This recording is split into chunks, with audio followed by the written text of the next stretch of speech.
All right, we want to welcome into the studios today Marcus Rayner. You'll recognize Marcus from, what, 2-3 years here in our community? That's correct. That's correct. 2019, I came here and was to take over the director of bands at Dublin High School. So it's been it almost feels like this year was my true first year being, all the way in person, students all year long. And so it's been somewhat of a challenge, but it's hard to believe it has been 3 years. Yeah.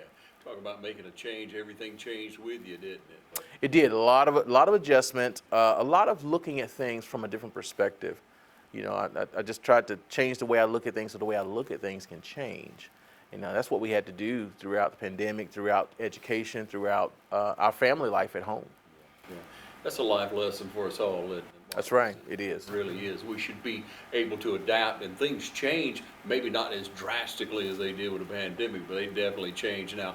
That's correct. We'll talk about Father's Day today. You are really blessed in the fact that you have 6 children. That's correct. That's correct. We have 6 blessings and gifts from God that we cherish, and it's I won't even say it's a challenge. It's more of you have to juggle everybody, and they're ranged from ages 2 to 17.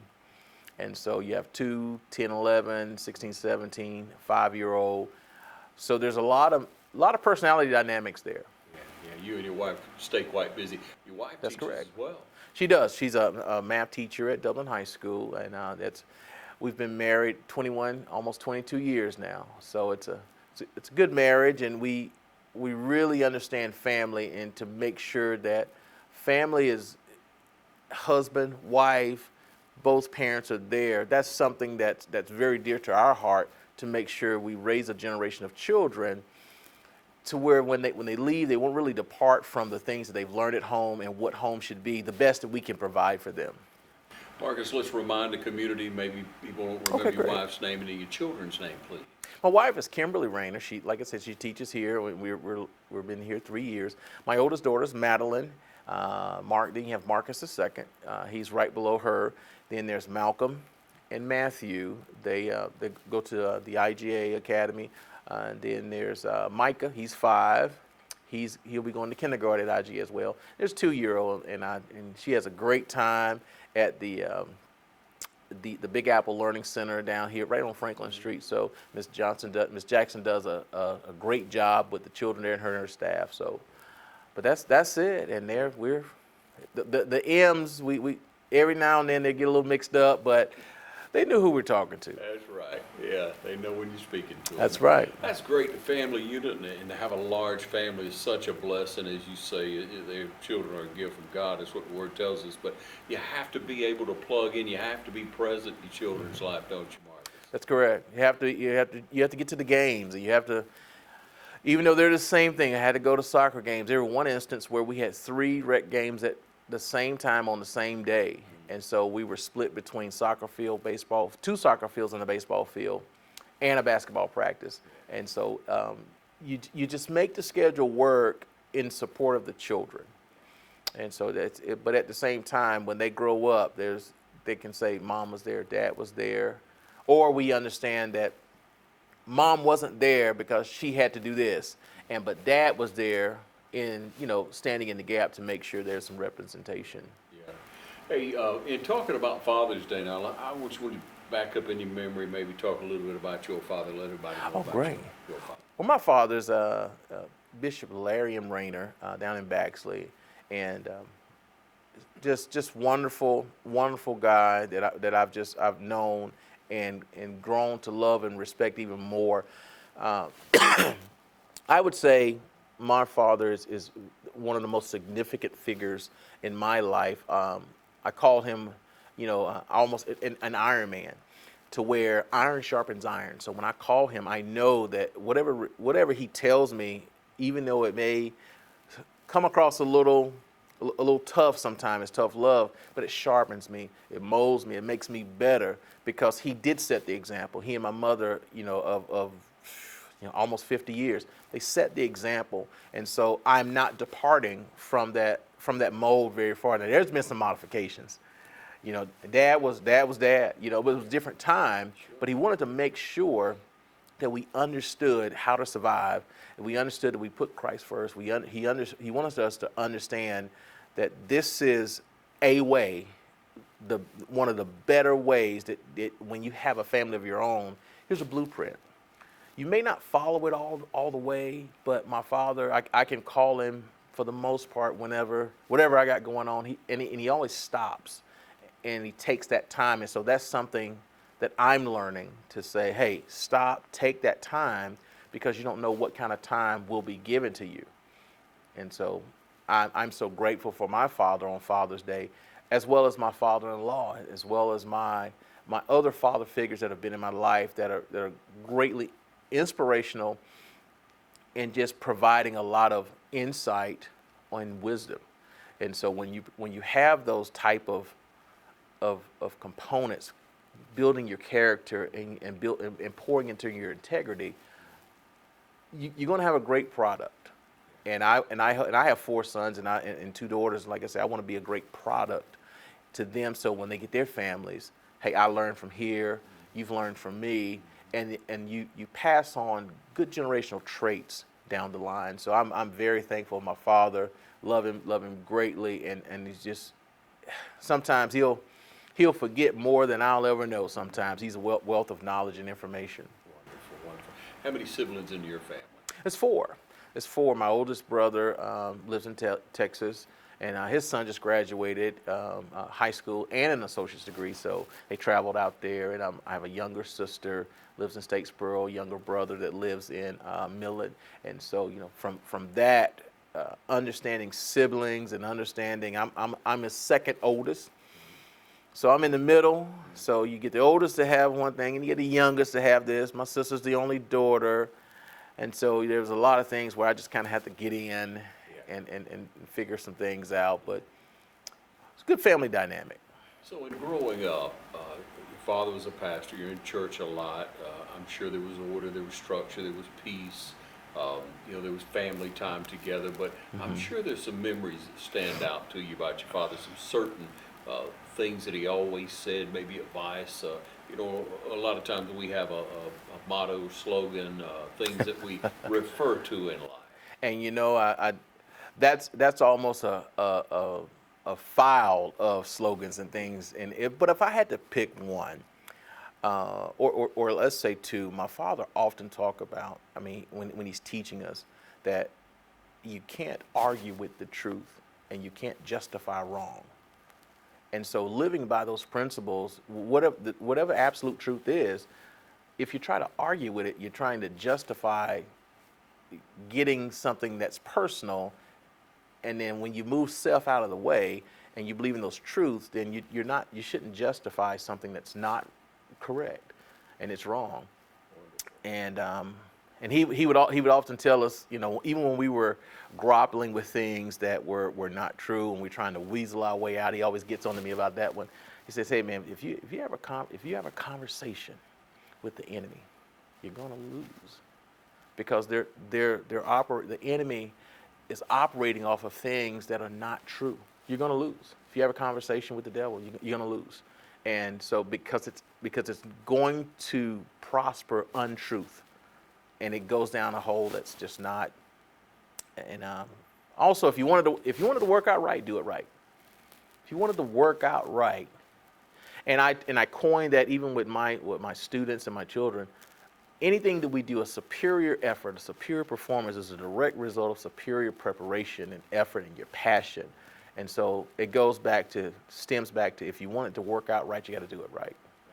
I would say that those were the 3 primary building points that my father has instilled in me, from the standpoint of just, absolute truth and integrity about yourself, how you carry yourself, and always let your light shine so that men would see those things that are good, and always file it positive.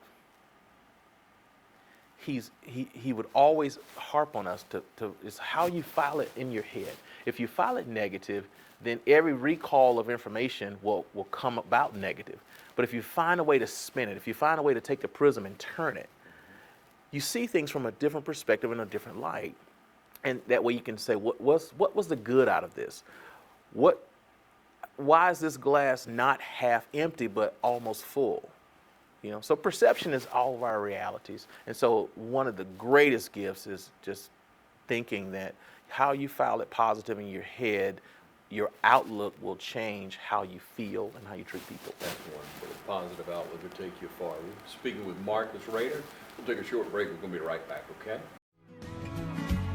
Allen's Heating and Cooling is your licensed Amana equipment dealer. Trust Allen's Heating and Cooling to install and service your heating and cooling unit. Allen services all brands, and with the purchase of a new Amana, offers a lifetime compressor warranty. Call Sean Clark or any of his friendly staff at Allen's Heating and Cooling, your Amana dealer. Amana lasts and lasts and lasts.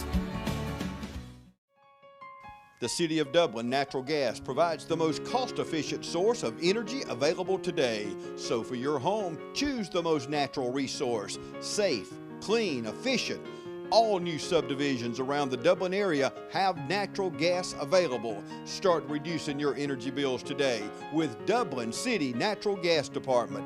Natural gas, the smart choice. Call 277-5048 today and let us help you start saving today. So Marcus, we were talking earlier, and you mentioned several people in your life. We talk about mentors for our life, very important. And usually a young man, a woman will have a father, a mother, but they'll have correct. other people who are great influences in their life. Let's talk about some of those in yours. Some of the other Iron Men and Iron Women that keep me sharpened, for the most part, come out of my profession. And my profession as a band director, as a musician, people that I grew up with, because, you know, ultimately, you know, with the love and the passion of music comes ministry, and it comes with even to the chief musicians of those times. You want to think skillfully, and you play skillfully, but you want to think skillfully, because what it is that those people that imparted in me were most of them were older. And so when I think of some of my retired directors, current directors, pastors, come to mind my friend Michael Hutchison, who's a retired director down in Savannah, Bishop Albert Bussey, my friends I went to college with, William Patterson and Jerome Peterson, great father figures that, you know, their families are coming up. A lot of my friends who are Barbara Baker, you know, who's a band director. But when I call my friends and we're able to speak on a positive level, but on a real level, but then it's always going to end up spiritually. It's always going to end up when I call one of my older brothers, Vincent, and I called Myra and Keem, and, you know, just different people in my life. When I call one of my musical giants in my life, Derek Hayes and Tony Tillman, those guys came when I was young. They said, "Hey, you've got a great gift. Why don't you come play with us?" And we'd go to a local church, and I was allowed to pray and play freely. And I was accepted. So coming up, being one of the only musicians, not just in church and in band and doing all the other activities, there's so many people that, you know, when you start naming names, you're just like, wow, you know, you left this person off. But my uncles, my grandfathers, Norman Beard and Jack Rayner Jr., being in our lives and learning good lessons and learning what not to do sometimes with uncles and aunts and things like that. But, you know, but most importantly, you know, my mother, my grandmother, you know, Miss Mamie, you know, taught me how to make cakes. You know, just very influential. My grandmother encouraged me to go to college and pursue music. I was thinking agriculture. And she just said, you know, my great grandfather, who I did not know, was an accomplished pianist. And she asked me, she said, "There's nobody, you know, that's going to pursue music, and why don't you go learn it all?" And I said, "Okay." And I just went to college, and I said, "This is what my major is going to be," because she asked me to. And this many years later, I've never regretted, and my gift has made a tremendous room for me as far as the people I've reached and the music that I've been able to make, but through the ministry of soothing, of through musicians. So many of those people in my life that are just there to make me a better person. I greatly appreciate you, and happy Father's Day to those as well. That's been influential. Yeah.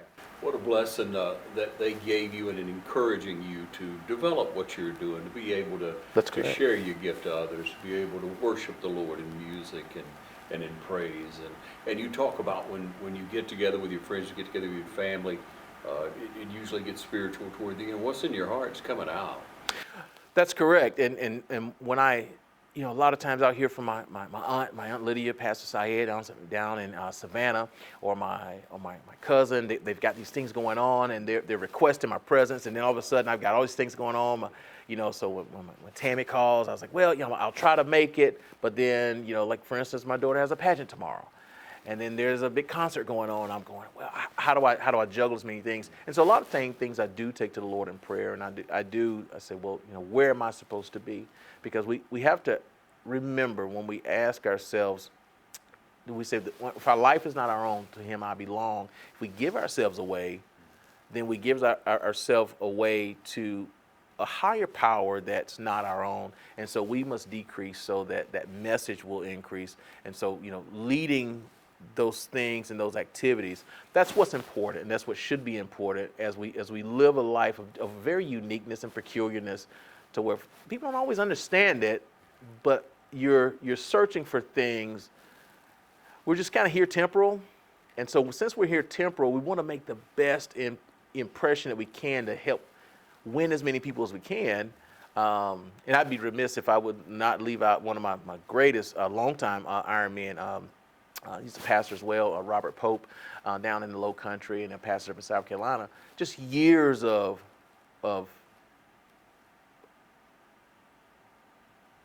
information and pouring into everything that they have, so that now I can pour into my children, and I can pour into as many students over the years.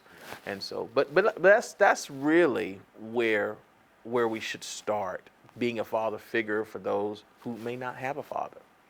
So you do have a great platform in reaching so many young people, young men, young women, some who don't have a father. That's quite a role, quite a responsibility. How do you approach that? In the education system, once you become local apprentice, which is in the place of the parent and the guardian, and I've taken students everywhere from Disney World to perform on stage at Chicago Symphony Hall to Universal, whatever trips we're going on, or even if it's just a Friday night football game. When you take the place of the parent, you have to see those children, for the most part, as your own.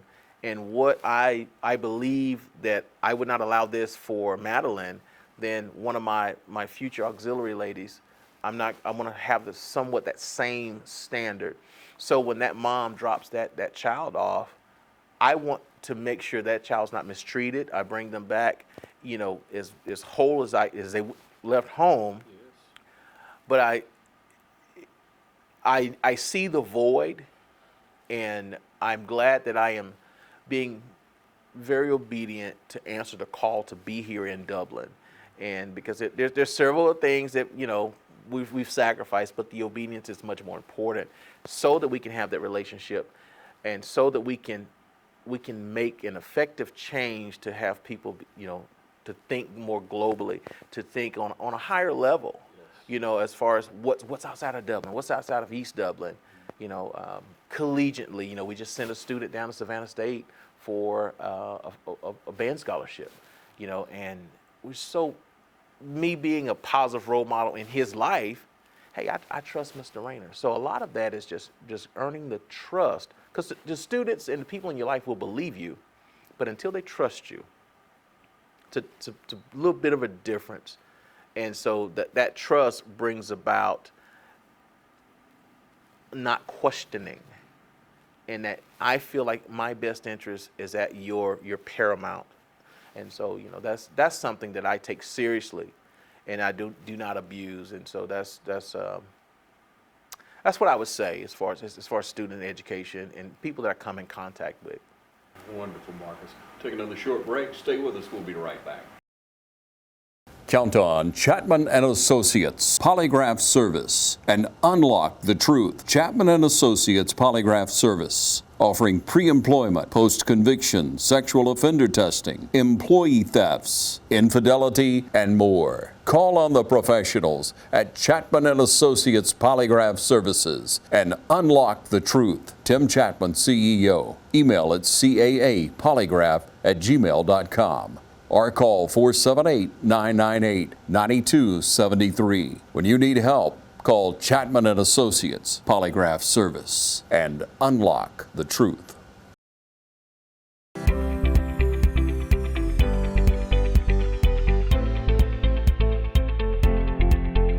Conservative treatment options are typically where we start with both knee and hip arthritis. So if you come in to see us and your hip is beginning to be arthritic or your knee's beginning to be arthritic, there's sort of a stepwise approach that we take. Anti-inflammatories, which are medicines like Motrin, Advil, Aleve, are usually sort of first line. We have prescription forms of those medications that we can use. In our elderly population, that becomes a little more difficult because they have comorbidities, things like diabetes or stomach ulcers or disease, that they can't take those medications, even hypertension. So we'll try to treat them with medications if it's appropriate. When it's not, then we go on to things like injections. So cortisone injections, or there's these things called visco injections or visco supplements, which are lubricating type injections that we can use to treat knee arthritis as well as hip arthritis to try to control people's pain.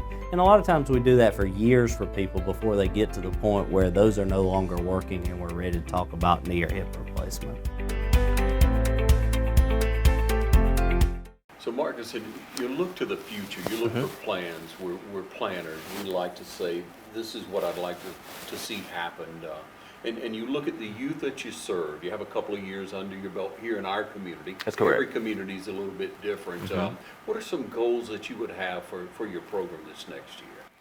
Well, goals that I would like for our program, a sense of identity, a sense of who we are, a sense of what is the current Dublin, what is our current leadership that's needed, because coming out of a pandemic and minus the pandemic, just consistency in leadership from myself, from our directors, our staff. Many of the goals that we want to align, we want to align them with our district policies.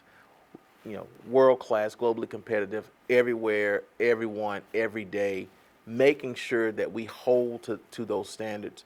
But one of the biggest things we want to make sure we all do is, if we establish a program of excellence in everything we do, and I've said this before, quality attracts quality, thus producing the quantity desired. And so we're at a monumental point now where this ship is turning, this huge carrier of a program in this community, it's turning that nautical mile, and we're at a point to where we can chart our own course. And so through that quality, we want people to see our band program, we want to see our school, we want to see our community, our churches in a positive light. To say, I want to be a part of that.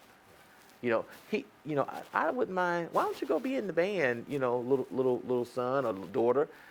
That director has a direction. He wants to see you all play in college. He wants you all to travel. He wants you all to experience things that you can't get here just in Dublin. And so one of the biggest, and I've said this before, coming in earlier, one of the biggest, most important things, our children is just like Kodak film. Remember we used to develop film? They need exposure. And if we can expose our children through music as a vehicle, one great thing about the students going to Savannah State, he's going to major in mass communications. But because of his talent and because of his gift, it's going to make room for his degree. So they'll pay him to play in the university bands, and then he'll go major into what he wants to. And I think even visions for the program, not only to grow the program, but the growth will come with the quality of why we're there. And so once those things start to happen, I'm very patient with it because I understand the process. And I do realize that sometimes we can't rush the process. And one thing I refuse to do is build the chart the course of our program on something that's not as solid as a good solid foundation. So if I take the time to build it right, to put things in place, systems in place for longevity, for long-term maintenance, those are things that I think will live within our community, and that the current community can be proud of. Well, you know, in band, you have so much discipline, you have a preciseness that goes into it, you have so much practice. That's you have correct. so much pride you have to take in what you're doing in That's the right. presentation. And you critique yourself so much in the performance each and every day, each and every week. And so there's so much with that. And then you look at the home life and talking about you being a father at home. And you look at how you train your children, what lessons day in and day That's right. out they get.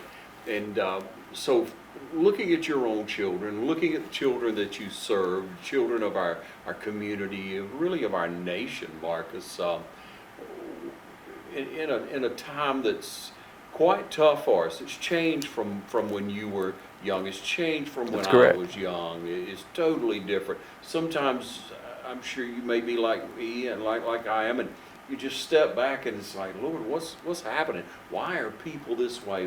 Why don't people, you know, look at it from, as you mentioned earlier, what's right and not what I want?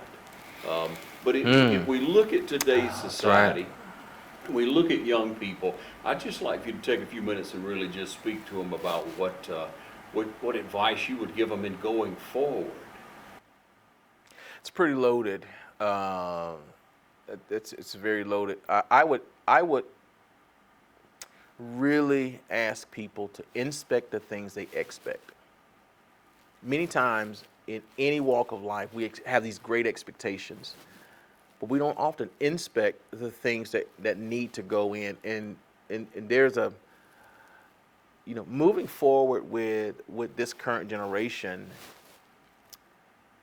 yes, we have to embrace many of the technology things and many of the social platforms that we know exist, that's guiding them. So we have to tap into those and say, you know what type of parameters we can put on those things. What type of, let's use, I call cell phones a pocket computer. Let's use this pocket, high-powered computer for more good things. You know, what can we do more of with this computer? With things what can we do better? And what can we do differently? And that was something that I've gotten from Dr. Williams, just being under here in our school system, and he got it from some places in his leadership as well. The main thing is evaluating, you know, what it is I want to do. And if I had to tell you things, is to, we say figure out a plan, but if you don't have the exposure to know what's available, your plan it's not very solid. And so, you know, even coming out of the pandemic and coming out of social acceptance and figuring out what's right, and this is a message that's across the board. It's not so much about being right, and I have to grapple with this sometimes, and I go, it's not about me being right. It's about doing what's right. Even if I feel like I'm right, but I need to seek peace. And so if we seek peace and we pursue those things, it's not about me, it's like you said, it's not about just me being right, it's about doing what's right. But however, absolute truth has to be present to know what is right. And I do think, you know, a reprobate mind is real. You know, not being able to discern the difference between right and wrong. And that skews decisions. All right, so if we look at how do we determine what is truly right, what do you tell a young person? How do I determine? I feel this way. I see this and I don't like it, or I think this is okay. How do we find that right? How do you find that right? Depends on your spirituality and what you believe. In all facets of religion and all, there's somebody's going to say, hey, the right thing to do is not steal. Okay, there's absolute truth, just basic things that you know better than to do. I often tell students about their circle of influence. Going back to one of the greatest lessons that my father taught me, that, you know, and he learned this as a lesson biblically, was simply that a true friend is someone that's not going to tell you to do something wrong. So when you change your circle of influence, that absolute right becomes surrounded by you. So when you want to do wrong, there's somebody going, hey man, I don't think we need to do that. That's not right. Well, so-and-so did X, Y, and Z. Well, guess what? They have to deal with those consequences. And I do believe a sense of right will be driven by understanding our consequences. And yet another download just from my father says we get to choose. Every child, every young person, you get to choose, but you don't get to choose your consequences. But you don't get to choose your rewards. You don't get to choose your blessings. You don't get to choose, because those things reign on, you know, right, wrong, just, the unjust. However, you know there's some consequences, but you don't know which one. Oh man, I got a consequence that I didn't think of. Well, your enemy's counting on you not thinking of that. So I'd say circle of influence. Change that circle of influence. Make sure you surround yourself with people that are going your direction. If you're trying to get to Macon and somebody's obviously trying to get to Savannah, that's just two different directions. It's not going to work out. Yeah, I love it, Marcus. Surround yourself with good people. Yeah, and then the better choices you make today, the more choices you'll have tomorrow. That's right. I love that. Yeah. I love that, Marcus.